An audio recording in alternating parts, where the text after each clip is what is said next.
Magandang araw po, welcome po sa aking channel, Love9 TV. Nandito po tayo ngayon sa Tagaytay kung saan meron po tayong bagong video presentation, isang residential property na 240 square meters. Ito po ay corner lot, titulado, buhay po ang may-ari, kaya wala po kayong maging problema sa documentation o sa transfer ng title. Nasa loob po ito ng isang exclusive subdivision na meron pong amenities gaya ng clubhouse, swimming pool, basketball court, parks and playgrounds, at tungkol naman sa security, meron pong 24 hours roofing guards dito sa loob ng subdivision. Napakatahimik po ng lugar, sariwang hangin, at malamig po ang klima.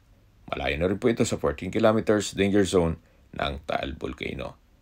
Ito pong subdivision ay along National Road, kaya accessible din po ito ng public transportation. Binebenta po ito sa halagang 18,500 pesos per square meter net.